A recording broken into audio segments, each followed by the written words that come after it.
Je voudrais tout d'abord transmettre aux chefs d'État ici présents les salutations amicales et fraternelles de leurs frères et cadets, Son Excellence M. Assimi Goïta, président de la transition, chef de l'État du Mali.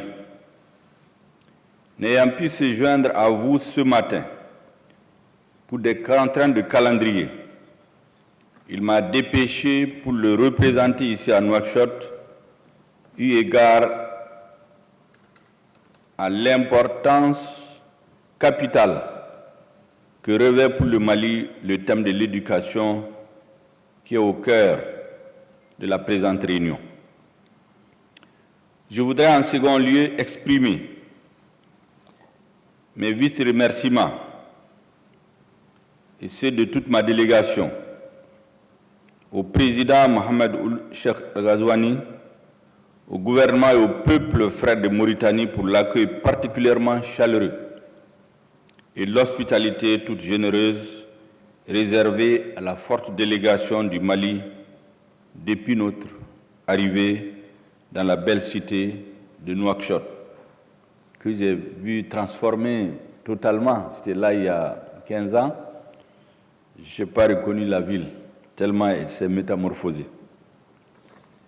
Je voudrais enfin féliciter la Banque mondiale pour l'initiative du livre blanc sur l'éducation au Sahel.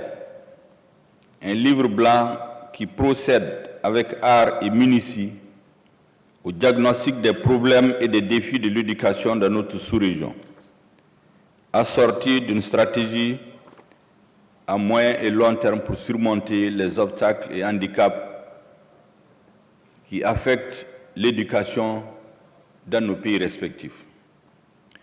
Je relève pour m'en féliciter la parfaite adéquation entre la vision stratégique de la Banque mondiale avec les orientations politiques éducatives et de stratégie nationale de nos pays en matière d'éducation, en particulier en ce qui concerne mon pays, le Mali. Le livre blanc identifie en effet 3 objectifs en matière d'éducation sur lesquels il convient d'agir en priorité et de toute urgence, à moyen et court terme, c'est-à-dire pour la période allant de 2025 à 2030. Le premier objectif consiste à réduire la pauvreté des apprentissages comme condition nécessaire à une croissance et un développement durable. Le deuxième objectif vise à accroître l'éducation des filles pour briser le cycle intergénérationnel du déficit en matière de capital humain. Enfin, le troisième objectif est centré sur l'augmentation du taux d'alphabétisation des adultes. J'ai mentionné tantôt la cohérence et la parfaite adéquation du diagnostic du livre blanc avec nos politiques éducatives nationales. En effet, l'état des lieux des 3 objectifs évoqués plus haut dans le cas du Mali présente un tableau peu reluisant. En effet, en 2019, le pourcentage d'enfants âgés de 10 ans, c'est-à-dire des jeunes apprenants arrivant à la fin du cycle primaire, ne sachant pas lire correctement, s'élève à près de 91%. C'est une statistique inquiétante. Quand on sait l'importance de la maîtrise de la lecture dans l'apprentissage, il est aisé de mesurer la portée des efforts qui restent à faire pour endiguer la pauvreté des apprentissages et améliorer le développement cognitif et physique des enfants. Outre la pauvreté des apprentissages, la situation du Mali se caractérise par la faiblesse de la fréquentation scolaire des filles par rapport aux garçons, en dépit de leur importance numérique dans notre société.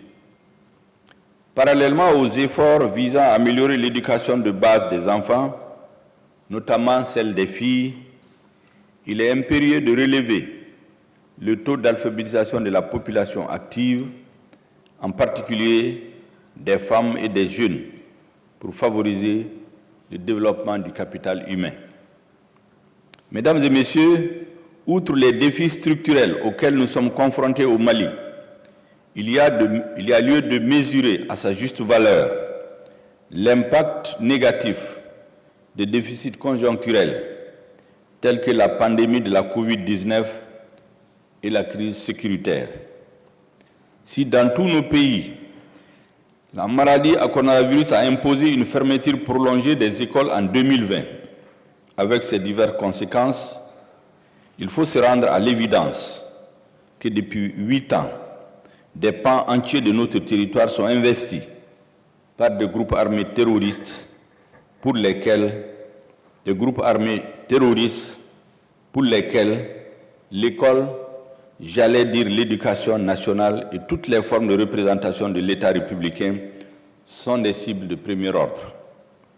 En effet, le contexte sécuritaire difficile a entraîné la fermeture ou la destruction de près de 1600 écoles dans le nord et le centre du Mali. Cette situation a eu pour conséquence la déscolarisation de 478 500 enfants affectés par la crise et privés de leur droit à l'éducation. De même, 9 570 enseignants touchés par la menace terroriste sont éloignés de leur lieu de travail et sont plongés dans le désœuvrement. La crise multidimensionnelle que mon pays traverse a également provoqué des déplacements internes nécessitant la prise de mesures urgentes pour assurer la continuité du cursus scolaire des milliers d'enfants, ainsi que le déplacement de plusieurs dizaines de milliers de nos compatriotes dans les camps de réfugiés dans les pays voisins, pays frères et amis auxquels je réaffirme ici de nouveau la gratitude du peuple et du gouvernement malien. Sur ce registre, j'adresse une mention spéciale à la République islamique de Mauritanie, qui permet aux enfants maliens réfugiés dans les camps de Mbera de poursuivre leurs études avec des programmes d'enseignement du ministère de l'Éducation nationale du Mali. Chaque année, avec l'assistance de la Mauritanie, ces élèves réfugiés ici participent aux examens nationaux du Mali.